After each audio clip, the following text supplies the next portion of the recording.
चित्रकूट यात्रा। भरत, राम, लक्ष्मण और सीता जी को लेने के लिए चित्रकूट जाने के लिए तैयार हुए। तो आइए शुरू करते हैं भरत की चित्रकूट यात्रा। अयोध्या की चतुरंगिणी सेना लेकर मंत्रियों और माताओं सहित भरत चित्रकूट को चल दिए। नगर के धनीमानी व्यक्ति भी साथ थे।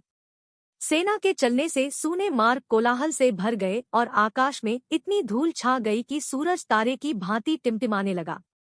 शाम तक वे श्रृंगवेरपुर जा पहुंचे। वहीं गंगा तट पर सेना ने पड़ाव डाल दिया। निषादराज गुह ने सेना की पताकाओं से जान लिया कि यह अयोध्या की चतुरंगिणी सेना है।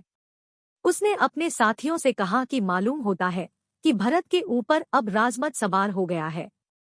राम को वन में मारकर वे अकंटक राज करना चाहते हैं। यह तो मैं जीते जी नहीं होने दूंगा। वह बोला, भाइयों, मरने मारने के लिए तैयार हो जाओ। आज भरत की सेना से लोहा लेना है। मैं जानता हूं कि हम लोग उसका मुकाबला किसी भी प्रकार नहीं कर सकते, परंतु हमारा धर्म है कि प्राण रहते उसको गंगा पार न होने दे। एक न एक दिन मरना तो सबको है ही। फिर राम का काम, रणभूमि में वीरगति और गंगा का किनारा, इससे बढ़कर और क्या हो सकता है। हमारे पास 500 नावें हैं।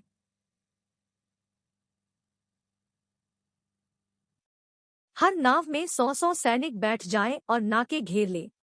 मैं आगे जाकर भेद लेता हूँ। अगर भरत भाई से मिलने जा रहे होंगे तो हम उनकी सहायता करेंगे, और अगर उनके मन में कोई पाप है तो आज गंगा में रक्त की धार बहेगी। मेरे संकेत की प्रतीक्षा करना। इतना कहकर निषादराज ने बहुत सा भेंट का सामान लिया और वह आगे बढ़ा। भरत निषादराज के प्रेम को जानते थे। वे ललक कर उससे गले मिले। भरत के मन को बात गुह ने जान ली। राम लक्ष्मण के विषय में दोनों में बहुत देर तक बातें होती रहीं। राजा दशरथ की मृत्यु के समाचार से निषादराज दुखी हुए। निषाद के साथ भरत उस इडुंगुदी वृक्ष के नीचे गए जहां राम ने रात बिताई थी। भरत ने उस स्थान को प्रणाम किया और वहां की धूल अपने माथे से लगाई। गुह ने लौटकर साथियों को सब समाचार सुनाए। अगले दिन प्रातःकाल 500 नावें सेना को पार उतारने के लिए घाट पर लग गई। सेना सहित भरत ने गंगा पार की। नाव पर बैठने के पहले भरत ने भी राम की तरह बरगद के दूध से जटा बनाई और वल्कल वस्त्र पहन लिए। गुह को साथ लेकर वे प्रयाग की ओर बढ़े। भरत के साथ इतनी बड़ी सेना देखकर महर्षि भरद्वाज को भी शंका हुई, परंतु भरत के व्यवहार से उनका संदेह दूर हो गया। भरद्वाज ने भरत को यह भी बता दिया कि राम किस मार्ग से चित्रकूट गए हैं।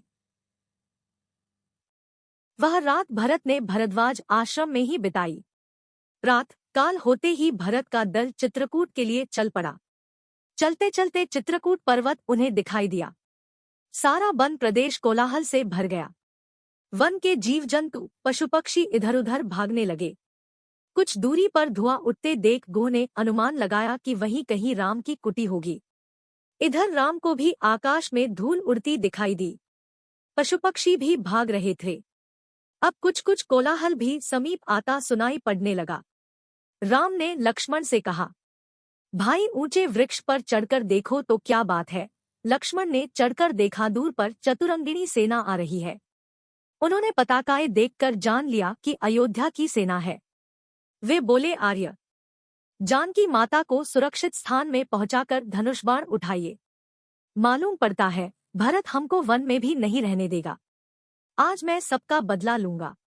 भरत को भाई समेत समर भूमि में सुलाकर कैकेयी और मंथरा को भी जिंदा नहीं छोड़ूंगा। पेड़ से उतरकर लक्ष्मण धनुष बाण लेकर तैयार हो गए। उन्हें उत्तेजित देखकर राम बोले, लक्ष्मण, वीर पुरुष धैर्य और समझदारी से काम लेते हैं। उतावली न करो। भरत साधु स्वभाव के हैं। मेरा मन कह रहा है कि वे मुझसे मिलने ही आ रहे हैं, लड़ने नहीं। तुम यह जानते ही हो कि मुझे राज्य पाने का तनिक भी लोभ नहीं है। भरत जैसे प्रिय भाई को त्याग कर मैं स्वर्ग को भी नहीं चाहता। तुम भरत के प्रति अनुचित भावना को अपने मन में मत लाओ। मुझे भरत पर पूरा भरोसा है। भाई राम के ये वचन सुनकर लक्ष्मण शांत हो गए। इधर भरत सेना को ठहराकर शत्रुघ्न के साथ आगे बढ़े। उन्होंने देखा कि तेजस्वी राम एक शिला पर बैठे हैं। पास में ही सीता और लक्ष्मण भी बैठे हैं। वे व्याकुल होकर राम के चरणों पर गिर पड़े। भरत को देखकर राम भी हड़बड़ा कर उठे। कहीं धनुष गिरा, कहीं बाण और कहीं उत्तरीय। उन्होंने भरत को उठाकर छाती से लगा लिया। दोनों की आंखों में प्रेम की धाराएं बहने लगी। भाई से मिलकर भरत ने सीता जी के चरणों में प्रणाम किया। सीता जी का आशीर्वाद पाकर भरत को बड़ा संतोष हुआ। फिर वे लक्ष्मण से गले मिले। शत्रुघ्न ने भी राम लक्ष्मण और सीता जी के चरणों में प्रणाम किया। गुरु और माताओं के आने का समाचार पाकर राम लक्ष्मण उनसे मिलने गए। शत्रुघ्न को सीता जी के पास छोड़ गए। गुरु के चरणों में प्रणाम कर वे माताओं से मिले। अपने कुटुंबियों और नगरवासियों से भी बड़े स्नेह के साथ मिले। सबको ठहरने का यथावसर प्रबंध करके श्रीराम अपनी कुटी पर लौट आए। सीता जी को मुनि बेश में देखकर माताएं बड़ी दुखी हुई। अब कैकेयी भी मन ही मन पछता रही थी। जब पिता की मृत्यु का समाचार राम को मिला तो वे सन्न रह गए और अपने ही को उनकी मृत्यु का कारण जानकर बड़ी देर तक रोते रहे। फिर वे मंदाकिनी पर गए। वहां उन्होंने पितृतर्पण किया और इंगुदी के फूलों से पिंड देते हुए वे बोले, पिताजी, आपके बनवासी पुत्र के पास पिंड देने के लिए केवल यही है। इसे ग्रहण कर संतुष्ट हों और आशीर्वाद दें। अगले दिन सब लोग राम के पास इकट्ठे हुए। भरत ने राम के चरणों पर सिर रखकर कैकेयी के अपराधों के लिए क्षमा मांगी और अयोध्या लौट चलने की प्रार्थना की। राम ने भरत को हृदय से लगा लिया और कहा, जो कुछ हुआ इसमें न तो माता कैकेयी का दोष है और न तुम्हारा। जो कुछ होता है वह भगवान की इच्छा से होता है। सब अपने कर्मों का फल भुगते हैं। जहाँ तक मेरे लौटने की बात है, मैं 14 वर्ष तक वन में ही रहकर पिता के वचन का पालन करूंगा। जिन पिता ने अपने वचन के लिए प्यारे पुत्र को वन भेज दिया और अपने प्राण भी दे दिए, उनके मरने के बाद मेरे लिए और तुम्हारे लिए भी यही उचित है कि उनके वचन का पालन करें। तुम अयोध्या में रहकर प्रजापालन करो और मैं 14 वर्ष तक वन में वास करूं। चारों भाई अपना अपना कर्तव्य करें और पिता के सत्य धर्म की रक्षा कर। इस पर भरत ने कहा, आपके स्थान 14 वर्ष तक मैं वन में रहूंगा। मैंने भी मुनिवेश बना लिया है। माताओं ने, गुरुजनों ने और नगरवासियों ने भी अपनी अपनी तरह से राम से बहुत कुछ कहा, पर राम किसी तरह लौटने को तैयार नहीं हुए। उधर भरत भी हट कर रहे थे। तब राम ने कहा, कदाचित तुम्हें पता न होगा, तुम्हारे नाना ने जब माता कैकेयी का विवाह पिताजी से किया तब राजा से यह वचन ले लिया था कि उनके बाद कैकेयी का पुत्र ही अयोध्या का राजा होगा। आता राज्य तुम्हारा ही है। फिर माता कैकेयी के 2 वरदान भी मांगने को कहा था। यह तुमने सुना ही होगा। इसलिए तुम बिना किसी संकोच के अयोध्या पर राज करो। जब राम किसी तरह लौटने को तैयार नहीं हुए तब भरत ने स्वर्णजड़ित खड़ाऊ राम को पहनाकर कहा, अब इन्हें मुझे दे दीजिए।